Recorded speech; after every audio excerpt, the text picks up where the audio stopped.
Well, thank you for joining us on this webinar on research and policy on teacher recruitment, retention, and shortages, overview of national efforts.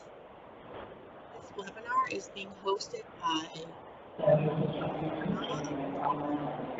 Sarah, I'm having a hard time hearing you. I don't know if other people are. How's that, better? Yes. So I have this magic thing called mute on my end, and if you're not muting yourself, I will help you with that and find that mute button for you, just so that we can hear our presenters clearly. Okay, so I was mentioning that Dr. Colleen Tama and Dr. Laron Scott are helping to host this webinar from Virginia Commonwealth University, and I'm your moderator, Dr. Sarah Negro from George Mason University. I want to quickly introduce our panelists, and then we're going to jump right into our content so that we can get to all of those interesting things that you want to discuss. If you have questions throughout the presentation today, please use the chat option to type your question to me. I will be monitoring the chat, and I will make sure to, depending on the amount of time we have at the end, make sure to share your questions with our panelists. Let's see. So we have Dr. Jane West, consultant to HECSI, TED, and AACTE. She is dedicated to connecting professionals and other stakeholders to policymakers. As a former teacher with a doctorate in special education and 30 years of policy experience in the nation's capital, she connects education organizations and professionals to policymaking process. Next, we have Dr. Mary Brownell, a professor of special education at the University of Florida and director of the Cedar Center. Dr. Brownell has spent much of her research specializing in issues related to teachers who work with students with disabilities. Recently, she has studied how school districts can prepare, develop, and retain high-quality special education teachers. And we have Dr. Kim Nackstead, an expert in special education policy and a KU graduate, where her dissertation focused on seclusion and restraint. Thank you very much to our esteemed panel. We're really excited to hear from you. And so without further ado, I'm going to turn it over to Dr. West. Thanks so much, Sarah, and welcome everyone. I'm going to get us started here with about 4 slides, and then I'm going to turn it over to Mary, who has done so much research on this topic and is really, there's no one better to gather up what the research tells us about addressing these critical shortages. So let's go to the next slide. This is just a little bit of the scope of what we're encountering. I'm sure you all have your own individual experiences with the shortage and how it's affecting students and schools and families and your colleagues. But just to kind of recap, 48 states and the District of Columbia report a shortage of special education teachers. This is not a situation that affects every district the same. Students in high poverty urban and rural areas are hit the hardest. So this is a real question of equity. You know, well-to-do school district, Scarsdale, is not having this kind of challenge. It's the students who most depend on a very robust education system to be successful that are at the greatest disadvantage here. Students with serious emotional and behavior disorders are also disproportionately affected in our special education world. The pipeline is insufficient. We've experienced a shrinkage of those who are interested in becoming teachers. There's about a 35% decline nationally in teacher preparation programs over the last 5 years or so. So that's particularly significant because the horizon does not look promising. And I think that really underscores the urgency of addressing this. If we just sit back and wait, it's not going to get better. Part of the challenge for us in special education is also the shortage of special education faculty. As the enrollment in teacher preparation programs has declined, And if faculty members retire or transfer, schools of education are not filling those slots. So we've seen a shrinkage of capacity, and we are very eager to address that. I think that's part of the purpose of this grant, is to prepare doctoral students who may go on to be faculty members. The shortages are exacerbated by teacher turnover. We know that those who are not well prepared don't stay as long. We know that special education teachers leave more frequently than general education teachers. We also know that the lack of diversity in our profession is a very significant problem. And the teachers of color that we do have leave more quickly than others. Next slide. This is a profile that I encountered that I think really maybe exemplifies the worst of what's going on. This is about the state of Michigan, where the majority of school districts began the school year without enough full-time teachers. So in fact, they had 2,500 teachers in their school district who were not certified.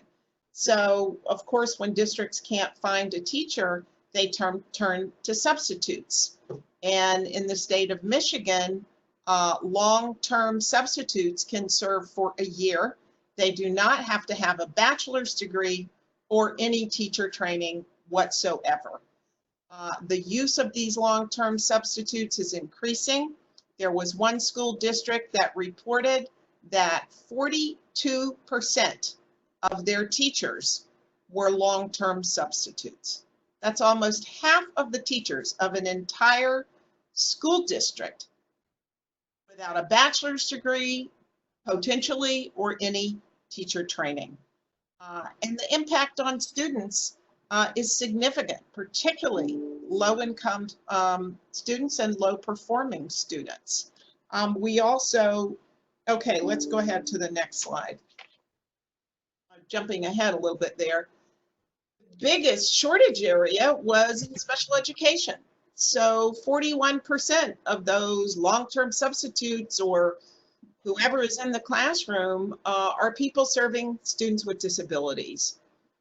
In the state of Michigan, I mentioned that enrollment in teacher prep's down 35% in the last 5 years. Well, in Michigan, it's down 66% in the last 7 years. So again, people don't want to be teachers. There are a lot of complicated reasons for that. Certainly, pay is a big one, but there are many others.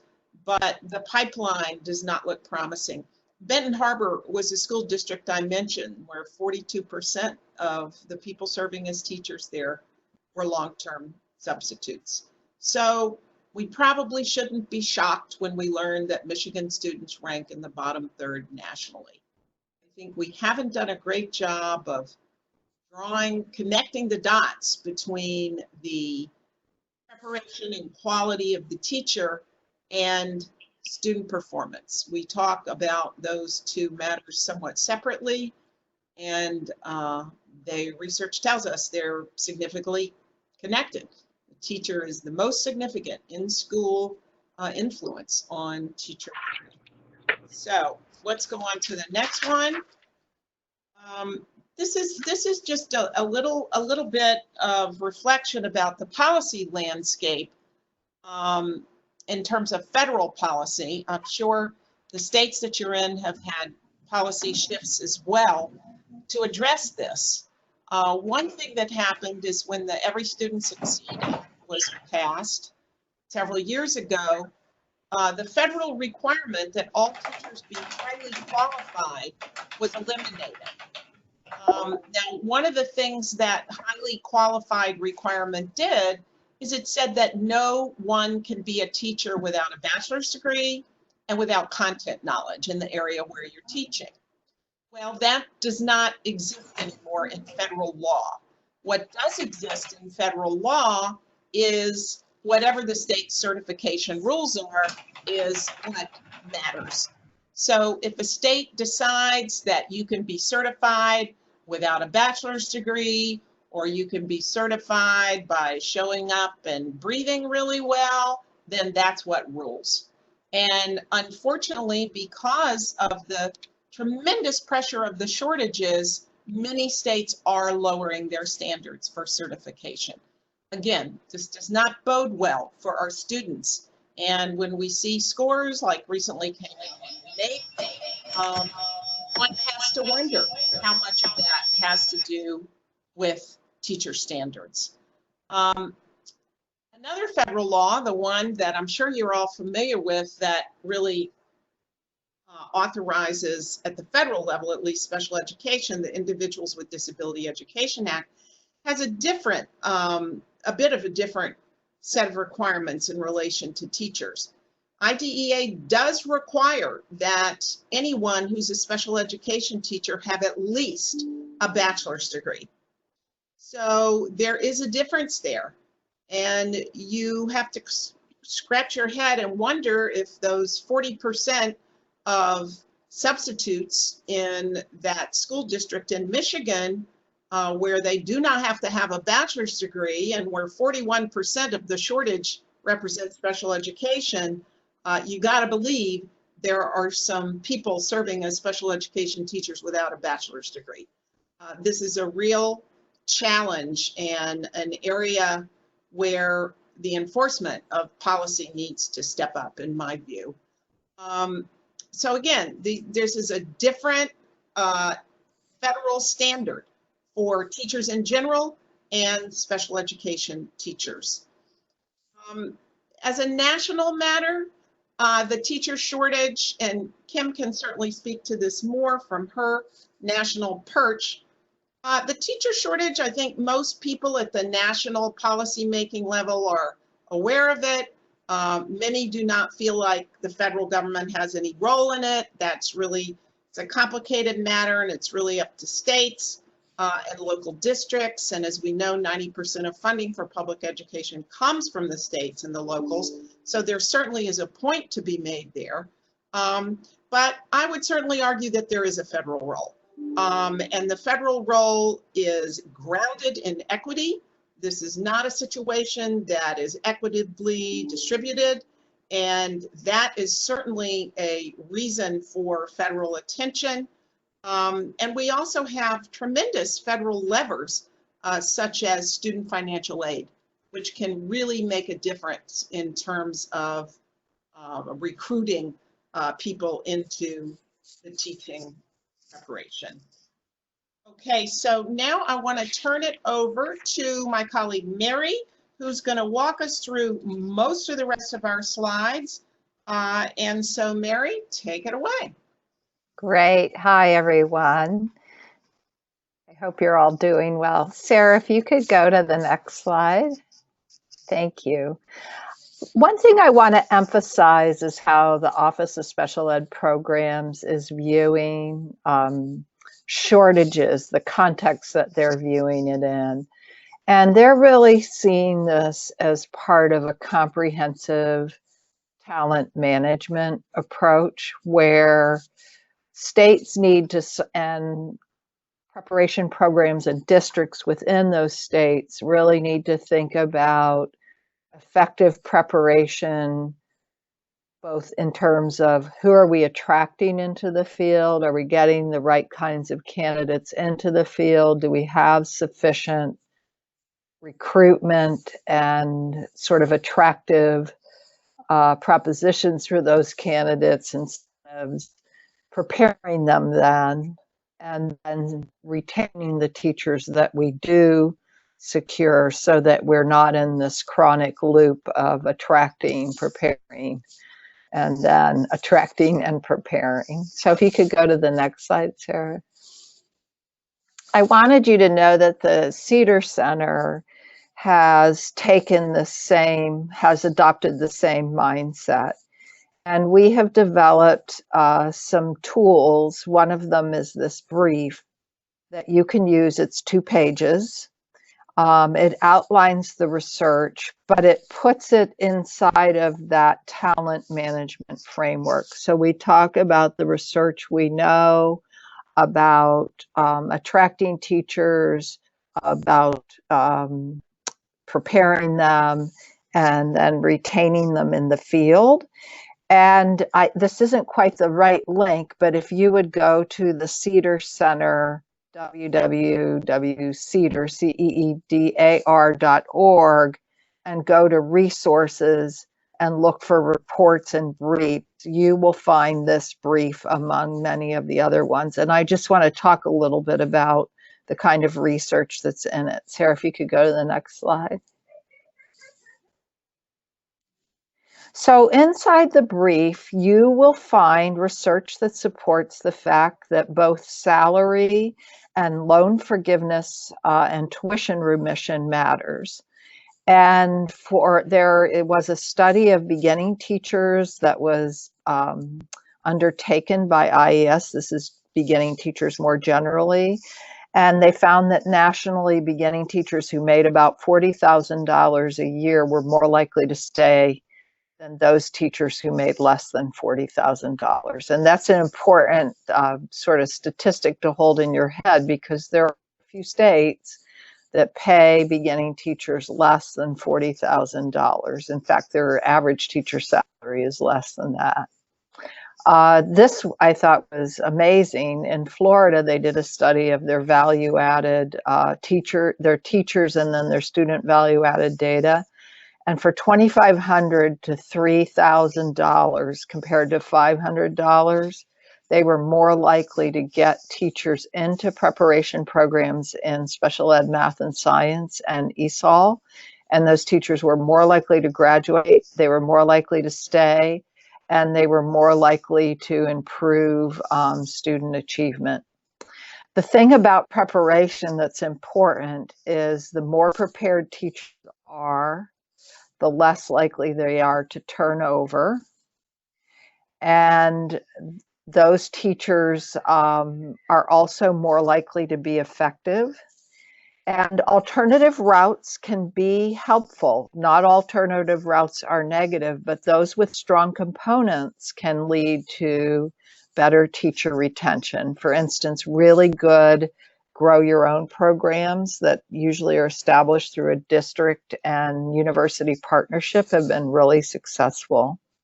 I think this data is really interesting. My colleague, David Payton and Paul Sindelar and a few others have published or have a paper that's in the works. I think it might be published in TEAS, where they looked at the states with the greatest shortages and they looked at the states with the lowest shortages. And states that had the lowest shortages prepared a lot more teachers on average than states who had the highest shortages. In fact, in states that had the lowest shortages, it was about 8 teachers to 1 for every position. And in states with the highest shortages, it was less than 1 teacher per position. So Sarah, could you go to the next slide? Additionally, states that, I wanted to mention also the states that had the highest, the least shortages also paid special ed teachers more on average than general ed teachers, and their salaries were higher for teachers generally. So they were more attractive places to work and they were preparing more people. You know, it won't matter how many teachers we put out there if we have a sieve when we get to schools. And so what do we know about keeping teachers in the environments that they're in? This won't come as a surprise to you, but the overall school climate is really important. So how connected special ed teachers feel to their general ed colleagues, how well managed the environment is in terms of students' behavior, how much of a role the leader plays in fostering collaboration between general and special education teachers, supporting them in doing their job, providing learning opportunities to them, are all really important parts of keeping teachers in school, both general ed and special ed, which I always like to say to state education folks and to policymakers, if I have the chance to speak to them, is that what we do to help special ed teachers is actually likely to make school better for a lot of people, including the students in them, because school climate and leadership matter for student achievement. So these are really important things to be thinking about. For special education teachers, particularly beginning teachers, attention to their workload is important. Really trying to figure, why would we give the beginning special ed teacher bus duty and lunchroom duty when they already have a lot of IEPs to go to, they have parents to negotiate with? I think it's fair to be able to talk about the fact that they have other duties that general ed teachers don't have, that they could be relieved of, that could make workloads more manageable for them.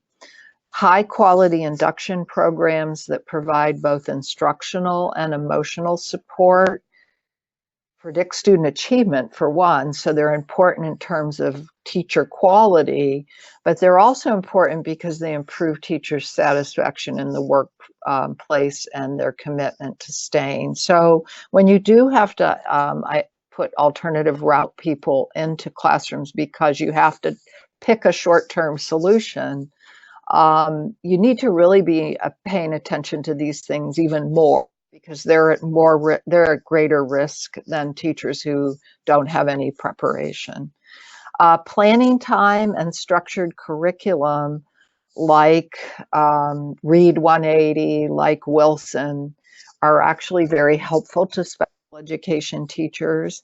And there's one thing I would say to district administrators that isn't very helpful, that I actually witness, is changing the curriculum in the middle of the year, or not providing special ed teachers with any kind of curriculum, so that they're taking all the leftovers from general ed. And I meet a lot of teachers who complain about this. This is not, an anomaly with a couple teachers that I've met. So these are things that we can do to support teachers better. Sarah, if you could go to the next slide.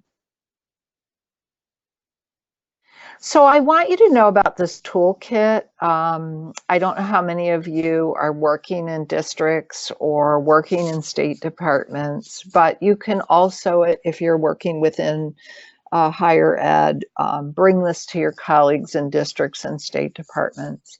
We worked with the Great Teachers and Leaders Center to develop the shortages toolkit, and there's a link to it that'll take you right to it on the slides.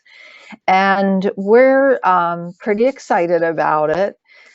First, on the far left hand, well, it's my left hand side here, the facilitation guide is really helps you think about questions that you can ask yourself as you could you go back, Sarah? As you analyze data, what's down there in the far right corner, that is a tool that helps you think about the kinds of data that you can collect to really understand the problem. So Jane, you brought up, not all districts or not all schools have shortages. And so that's one thing you can look at in this data tool. Do your suburban schools have shortages, or is it only your urban schools, or is it just your remote rural schools? What's contributing to the shortages? Is there a lot of turnover among people who are not prepared versus teachers who are, so that you can target your efforts in the facilitation guide as you ask these guided questions and think about solutions. The primer section, you will find our brief there, but you'll also find the Learning Policy Institute toolkit, which we have integrated special education information into it. And then there's a shortage strategy selection tool that we are getting ready to put into the toolkit. And what I really like about that is it'll give you some short-term solutions, but then it gives you some guidance about how to build out more long-term solutions so that you're not in this chronic turnover problem. Sarah, could you go to the next slide? So these are some things that you could think about in the short term. One is getting teachers signed up for the Teach grants. I know, were you going to talk about this one, Jane, or did you want me to talk about it? All right, can you hear me? Yes. Oh, why don't you go ahead? I think I'm a little concerned about our time here, so why don't you go ahead? Okay, so the Teach grants are essentially loans. So, and there's been a lot of controversy over them, but they're an available pot of money, and they can help relieve some of the costs of college, which everybody knows is a big deal. The Teacher Quality Partnership grants, which have been on the chopping block, but are back in at least the Democrats' version of the bill, help. They are university district-led partnerships, and they can be used to recruit diverse candidates. Oftentimes they're used in urban school districts, but they're a really nice incentive for bringing people into the field. A lot of people have run residency programs through them. I know Cal State LA has. Jane, did you want to add anything to that? Just that Virginia Commonwealth University has a fabulous Teacher Quality Partnership grant, really a real showcase. For those of you who are in the area, it's really worth looking at. And just sort of a little more detail on the Teach grants. These are actually grants, $4,000 a year for up to 4 years for someone who wants to become, for example, a special education teacher. However, the person must teach in a high-need school in a high-need field for 4 out of the 8 years after they graduate. And if they don't, the grant becomes a loan and they have to pay it back with interest. It hasn't been implemented very well. There are a lot of questions about it, but it is there, and it's just really important for us to fix it so we can hold on to it, because it really makes a huge difference in terms of recruiting students into schools. Thanks, Mary. The other thing that's important about what you're saying, Jane, is that once teachers stay in a school for 4 to 5 years, they're likely to stay there. So the idea that there's an incentive for staying once you receive the grant is important. Also, states are providing loan forgiveness, state scholarship. I saw this idea and I thought it was fantastic. Thinking about providing housing and childcare near the school, and lower cost housing. If you can't provide people with a greater salary, then providing them with relief on that end, I think, is important. Florida's got an initiative. We'll see what happens. And other states have seen some movement here on raising salaries. So I'm hoping that's the tip of the iceberg in a positive direction. Stipends for teaching special ed can be helpful as long as the stipends are overcoming how much salary the district next to you is paying. Because if the district next to you is paying more, then teachers can just go there rather than come into the higher need area where you want them. Sarah, you want to go to the next slide? Okay. There are a lot of nice programs and work underway. There's the residency programs in California, and this is fantastic. So the California Commission on Teacher Credentialing has provided a large sum, it's millions of dollars, to run residency programs out of 34 state LA programs, and Gates Foundation has put in additional money so that some of the universities, it's a fair number of them, we're working with them on, that can have the kind of training they need in special education. So that's really fantastic. There's a lot of collaborative work, like the Long Beach Promise, that is a collaborative between Cal State LA, the mayor's office, the local community college. Georgia's P20 collaboratives are another example of this tight linkage between induction and preparation programs in their P20 collaboratives that exist regionally. And then, Jane, you want to talk about Bowling Green and Portland State?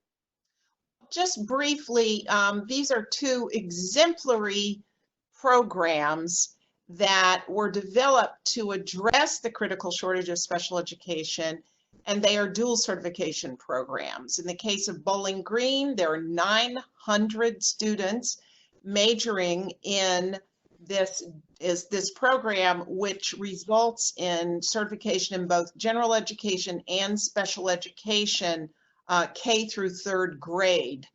Both of these programs feature extensive clinical preparation. At Bowling Green, the clinical preparation begins as freshmen and scaffolds up for the 4 years. I had the great fortune to visit these programs. They're documented on the videos where the link is. Superintendents and principals line up to hire these people. And one of the greatest features about these programs is that the students leave with what I describe as the mindset and the skill set to work with all students. So no matter what their place is in the school, they are perfectly comfortable creating an environment where all students can thrive.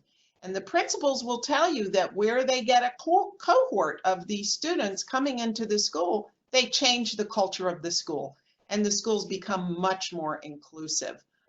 Portland is somewhat different. It's a master's program in secondary, but again, really features strong clinical preparation and results in dual certification at the secondary level.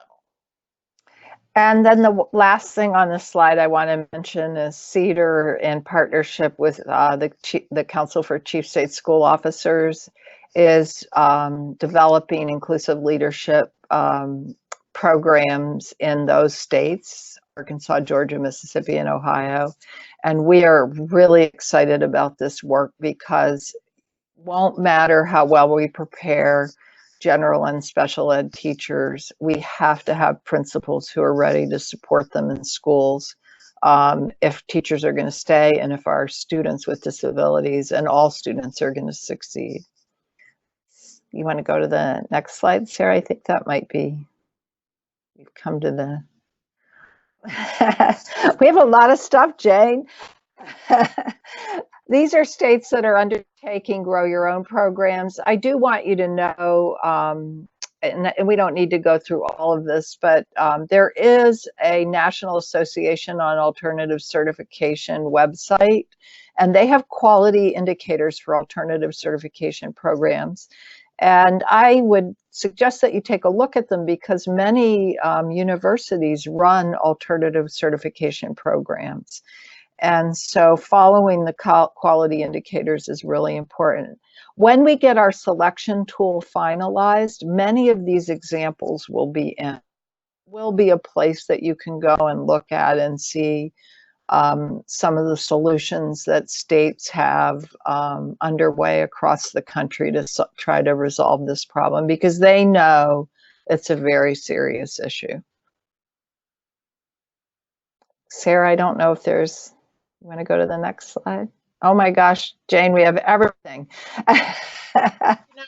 Sarah, give us a sense of the timing here. I'm feeling like we may need to really clip through this. What's the timing like? I think we should move towards the end of your presentation and give Dr. Nackstead some time to discuss before we move into questions, and also talk about the PRISE grant. Okay, maybe we should just, end it here. Yeah, because I talked about the shortage toolkit. So. But it's the selection tool that will have all those examples. So. Thank you, Dr. West and Dr. Brownell. So now we're going to hear from Dr. Nackstead. Great. All right. Can you hear me okay? Yes. Okay, perfect. Trying to kind of do multiple things at once. So I have one earpiece in so I can hear if anything is going crazy. So I'm Kim Nackstead. I am a senior disability policy advisor for the HELP committee, but I'm talking on here representing myself, not my official position. So just want to make that super clear. And all my remarks are as me, Kim, not my position, since this is being recorded. Really happy to be here talking to everyone. So I'm just going to go over quickly. I know we're a little short on time, so I'll make this very quick, and then happy to take any questions if they pop up, Sarah. Hey, Kim, I just want to jump in and clarify that the Help Committee, some people may not be familiar with that. Oh, yeah. That is the committee in the United States Senate that has jurisdiction over all education legislation. So that's the perch where Kim sits, also with a doctorate in special ed, which is very unusual on Capitol Hill. So she brings tremendous expertise to this very important policymaking role. So excuse me for interrupting, but I wanted to situate you so people can really understand the significance of your perspective. Thanks, Kim. That's totally fine. I never say all those things, so I'm glad you jumped in, Jane. So I will provide just some comments about working with policymakers, and it's I am providing these comments both because I was a teacher.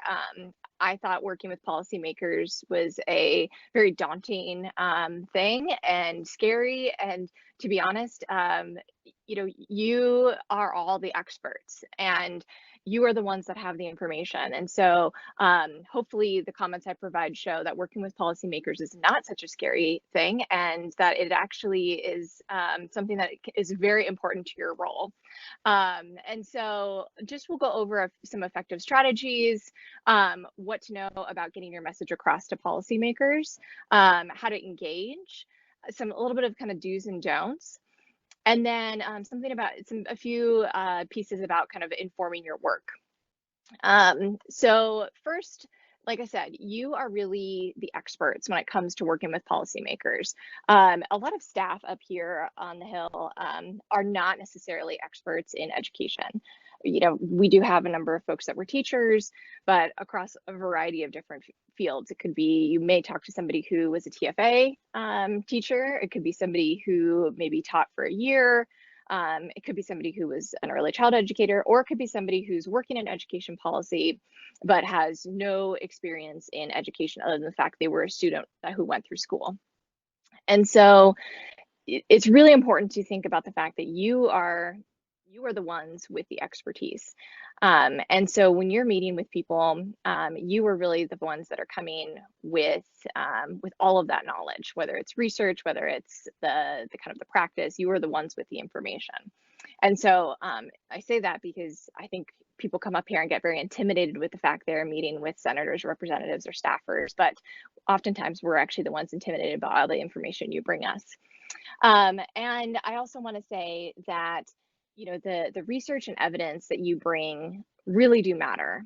That is what we use to make a lot of decisions. And so all of this that we're talking about, all of the data we're talking about, this is the information that we use to make really critical decisions, whether that is in our oversight capacity or whether that's actually like working on specific legislation. So some effective strategies for working with policymakers, a lot of what I do is taking meetings and then have follow-up conversations. And I think one of the things is that the most effective group meeting is oftentimes the combination of a personal story that's compelling with evidence. And so if you can show that there is a real need, especially around thinking about teacher shortages, not only do we have a ton of evidence about why there's a teacher shortage, but why is that so important? What makes that important? As Jane was saying, we have a lot of students with disabilities having substitute teachers all year. Why does that matter? Michigan, we know students are failing there. We have a number of other states where that's also the case. What's the hook? What's compelling about that? I think somebody could turn around and say, well, we have students failing everywhere, unfortunately. So what is the story behind that? Why do we need to care? But then back that up with all of the data. That's really what can be a compelling argument. If you just have the story or you just have the data, sometimes you lose the importance of what's the connection. Advocates come to us oftentimes with anecdotes. And I think sometimes anecdotes, it can be a message that goes on Twitter, it can be a message that goes on Facebook, but I think sometimes it doesn't help us actually move the ball forward. So I think that's one thing to be really careful of when meeting with policymakers. You know, I think that goes with talking about research too and classroom experience. The research is really what it comes down to. You can share an anecdote to then dive into your research, but then show us what's backing that all up. I think another really important fact when meeting with policymakers, is that I'm getting a little feedback there. No. I think somebody just unmuted. Okay. I don't know if you can still hear me, but Check that your microphones okay. are muted. Go ahead, Kim. Thanks. When you are meeting with folks, make sure that you're doing research about who you're meeting with. So don't just attend a meeting with policymakers, whether at the state level, whether at the local level, federal level. Do a little bit of research about who you're meeting with and what they care about. If you were going to come meet with my boss, you would know she is the ranking member of the Help Committee. She has been a strong advocate for education policy for a long time, fighting for the rights of individuals with disabilities, fighting for teachers. I mean, there's a long list. You wouldn't necessarily walk into the meeting giving her a bunch of background on the teacher shortage. You'd walk in and dive right into the issue. But another senator that maybe is new, you might need to do a little bit more background on. If you're meeting with somebody on the House side who's a freshman member who doesn't have any information about this and hasn't really put out any press releases or gotten any bills, you're going to need to do a little bit more background work. So it's really, really important to know your audience. Staffers, like I said, all come from a variety of different backgrounds. You can ask questions of, are you familiar with this issue? Do you understand what I'm talking about? It's much better to ask those questions than to just dive right in and not take the time to really get to know the folks you're talking to. We have a little kind of joke up here that the best or easiest meetings are those that where we sit there for 15 minutes and let people just digest to us all the information. We shake their hands, they walk out, and then we don't see them again until the next year when they come back. Those are the meetings where I don't learn anything and I don't see them again. I don't know, I don't remember the meetings, and I go on with my day. Those meetings are so unhelpful. I want, in a meeting, when I'm trying to get some information about something, I want to dig into the nitty-gritty. I want somebody to ask me the hard questions. I want to know, what do you think, if we're talking about teacher shortages, I want you to ask me the question that Jane said. What do you think the role of the federal government is? And then let's talk about it. Let's talk about how we can solve that problem. Let's talk about first, let's identify the problem, and then let's talk about the solutions. And I want you to offer solutions, and I want to be able to have an honest dialogue with you about why those solutions may or may not work. And then let's talk about data to back it up. And so you have to be prepared enough to dive into some of those conversations with staff. If you just come and want to digest information, honestly, you're probably not going to have a good relationship building exercise with the staff. Some other helpful information is, one of the challenges I face when working with folks is that there's often a lack of follow-up for meetings. I think one of the most, the biggest challenges is that I will often say in meetings, I know Sarah's heard me say this and she's brought folks in, is I will say, email me after, reach out, ask me questions. Jane's heard me say this too, I'm here to be a resource. I would say less than 20% of the time, anyone actually takes me up on that. A lot of times in meetings as well, I will say, hey, can you follow up with me and send me that information you were talking about? Rarely do I ever get that. That's something that I think is really critical, because oftentimes what you bring to the table is really important information. And again, you're the expert. I can't know everything up here. There's no way staffers can. And so if you say, hey, there's this great study in TEAS and it's really interesting and it talks about X, Y, and Z. And I say, hey, do you mind sending me that study because I don't have access to the articles, they're behind a paywall. Make sure you follow up with that. And then you're building a relationship with a staffer. And the next time they are thinking about, let's say, a teacher shortage, they're going to think, oh, I met this person who sent me this article. And now you have a relationship and you're the expert that they're going to rely on. And so that is a really easy way to start working with policymakers, engage in the process, and then have a voice at the table when it really comes down to actually working on policy. So one of the other things that, again, kind of branching off that we have a challenge with up here that I think all of you probably can help with is that we don't have access to peer review literature like many people may think we do, right? It's behind paywalls. So you are, again, the experts. You are the ones that know what's happening in the research world. You know, many of you may be writing articles, you may be reading interesting research, you may come across an article. Feel free, if you have a relationship with somebody you know, in the policy world that you think back to a meeting, send it to them, tell them why it's interesting, do a little summary of it. This relates back to this conversation we had. I thought you might find this interesting. Those kinds of activities are really great for building a relationship with policymakers. At the same time, thinking about implementation of you know, the laws that we're looking out for, Every Student Succeeds Act, higher education, IDEA. We can't always see what's happening on the ground. If you think that something's not working or it's working really well, we want to know. And so, you know, reach out and have that conversation. I know we're like kind of short on time. So the last thing I will just say is that as far as the teacher shortage, and to answer Jean's question about if it's on the kind of the radar on the federal government, is there a role? Yes, there is a role of the federal government. I think it's a challenge at times because the role isn't as large as sometimes we would like it to be. You know, for instance, there's a lot states could be doing with their Every Student Succeeds Act Title II dollars. There was actually guidance specifically on how to use that money for addressing the teacher shortage, and most states aren't doing it.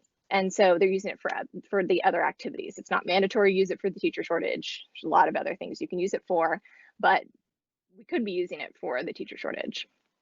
There are options that states have with federal money that they aren't necessarily taking to address these things. So we have HEA, which can address it, but there's also other issues in HEA that are much larger than the teacher shortage that we're also trying to address. So there's challenges on all sides of it, but teacher pay is not the only issue, which we have no say in, that often comes up. And so putting that aside, I think there's definitely a role the federal government has.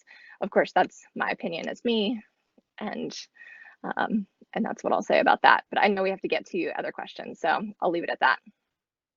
Thank you, Kim. So I'm going to now turn it over to Dr. Tama and Dr. Scott, and they're going to share a few details about our PRISE grant, which Jane referenced earlier in the webinar. Great. Welcome, everyone. Again, I'm Colleen Toma, and this is Laurent Scott. And we are faculty here at VCU, and we wanted to tell you about a great opportunity for doctoral education. The federal government recognizes that not only do we have a shortage of special educators out in the field, we also have a growing shortage of faculty to train the next generation of special educators. And so we've received funding to support our doctoral program in conjunction with the program at George Mason University. And specifically, we're going to be bringing those scholars in to look at this issue of teacher shortages, to collect data, to do research about what are the solutions. In Virginia, like a lot of states, we've been creating a lot of different approaches to solving the problem, both at the local level, but also statewide with making some changes. And a lot of that's been done without some research to guide which is the most effective approach. And so we're going to delve into that, and the scholars that we bring on board in this cohort will be working diligently to look at that. So we'll look at residency models, we'll look at alternative teacher licensure programs, and then some of the new undergrad programs that have just started in Virginia with this fall semester. So a lot of synergy, a lot of opportunity to really delve into conducting research about that. But we don't want to stop there in the training of those future faculty and future leaders in special education. And so they'll be also learning how to translate that research so that policymakers can use it to guide their decisions and their discussions.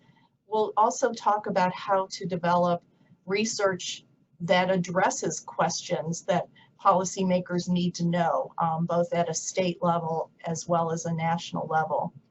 So we have funding to bring in 7 brand new scholars here at VCU.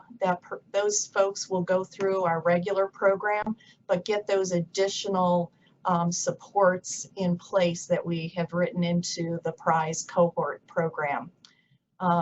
George Mason is going to bring in 6 scholars.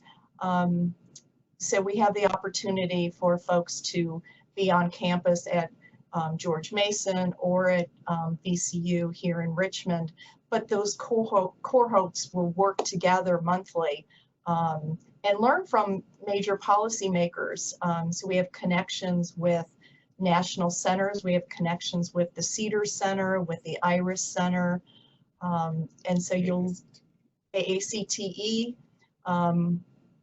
with bringing Dr. West in to guide some of that policy development.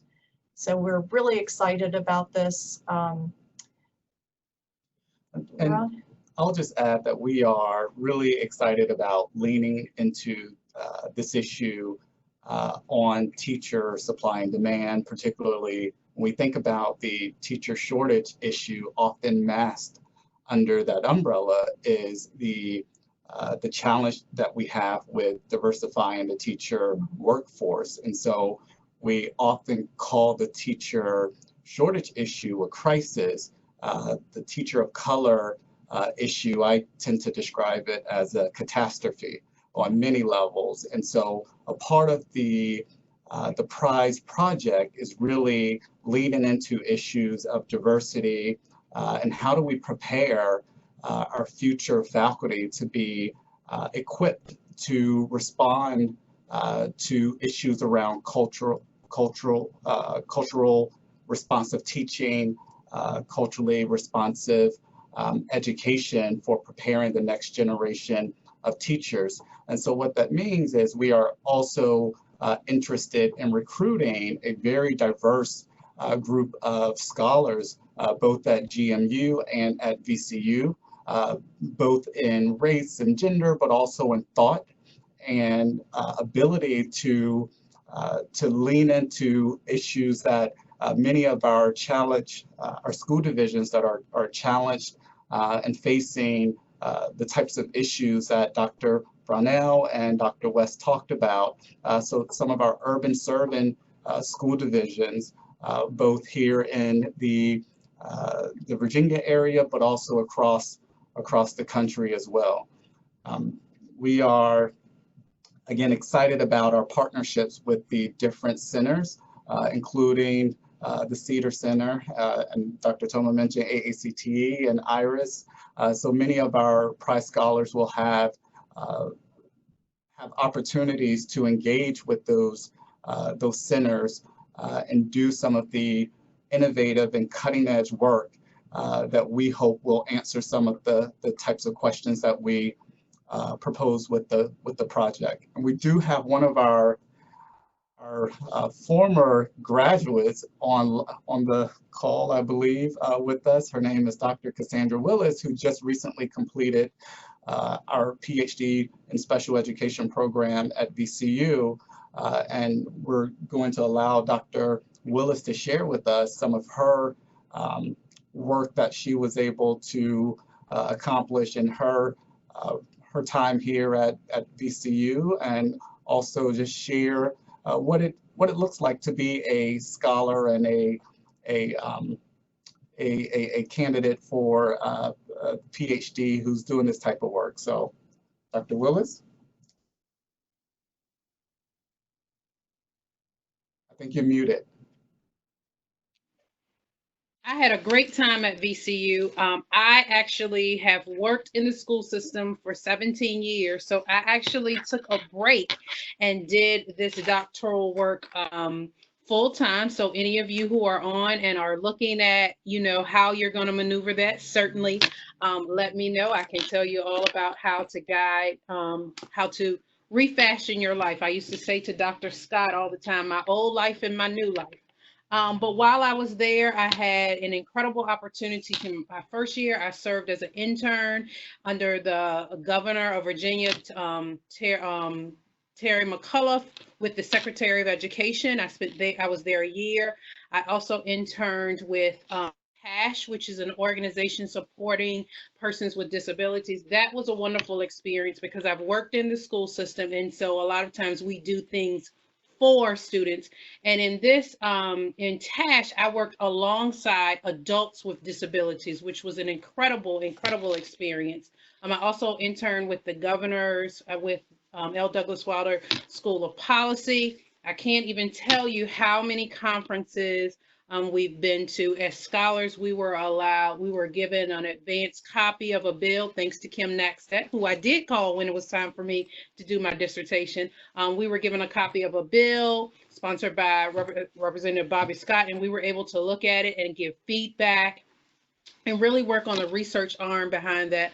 With Jane, we got a deep dive on Capitol Hill. I've been glued to the impeachment hearings because of Jane West, and even the building. I said, I know that building. I've been in there. I know that room. So I know I can understand. Don't blame it on me. Don't blame it on me. I'm glued. I'm at work glued to it. And so I've been able to understand what's going on, understand who walks around with a constitution but me now because of Dr. Jane West. But even then, taking that knowledge and turnkeying it and being back in a school system, right? So it's the need to diversify the school system. I manage Title I for a school system. And so being able to understand ESSA and how ESSA looks and why that money is there, and manage Title II to close the gap in teacher shortages and make sure that teachers are prepared and effective. So all of that, I've worked for years without that, and now having this knowledge, like a vendor came in and said, oh, we have these effect sizes. I was like, nope, I know what that means. You're not tricking me. So things like that, I've been able to look at, like, what does it mean to be in charge of over the education of about 8,000 students in Title I schools? What do they need? How do we change the outcomes and the trajectory of their lives through funding and legislation that's there for that? So a lot of my work has been interpreting that.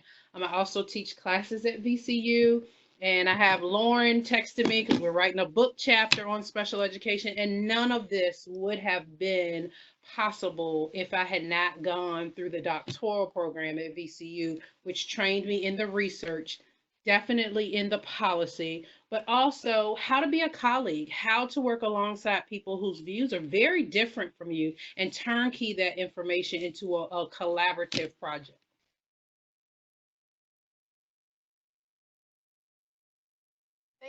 Thank you, Dr. Willis, for that public service announcement. I could go on. We certainly encourage you, if you're interested in doctoral studies, to reach out to Dr. Negro or to Dr. Scott or myself. We can tell you more details about it. And we're happy to talk about that if you individually, or if you have, if you're a faculty member at another university or a principal in a school and you have colleagues that are interested, please share with them this opportunity, because it is a unique one to have this kind of funding for stipend, for tuition, for full fees, for travel, and for some technology support as you go through the program. Sarah, did you have anything else you wanted to say specifically about George Mason? Yes, thank you. I just want to mention that George Mason actually received 3 of the OSEP leadership grants this time around. And so I'm just pulling up the site here, kihd.gmu.edu/leadership-grants. And you can see that there are actually 3 of them, PRISE being my favorite, but they're all interesting and unique in their own right. Project Aspire, focusing on technology, and Virginia is for Leaders is focusing on literacy. So if policy and teacher preparation is not the perfect fit, but you are considering a doctorate degree or know someone who is interested, please do look at the other 2 options that we have at George Mason. But we would love for you to consider the PRISE grant. So with that, I'll just say that we do not currently have any questions in the chat. If you do have a burning question, now is your chance to ask one of our panelists. And so I'll just give it a minute to see if anyone has any questions.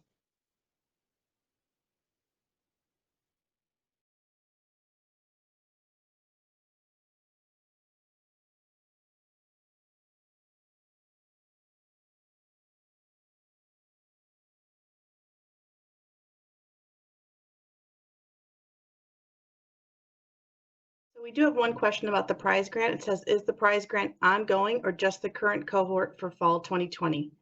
So at George Mason, and I think that I can say the same for VCU, but please correct me, we're planning on this running as a cohort that would start in fall 2020 full-time for 4 years. So the group will start at the same time and hopefully go through the program together in collaboration with VCU. So it is a one-time ongoing 4-year commitment.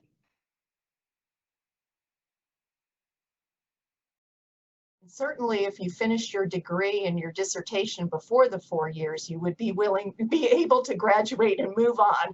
But I guess we'll let you. But we built in some extra cushion in case your dissertation took a little longer or you had some other experiences you wanted to add into your degree.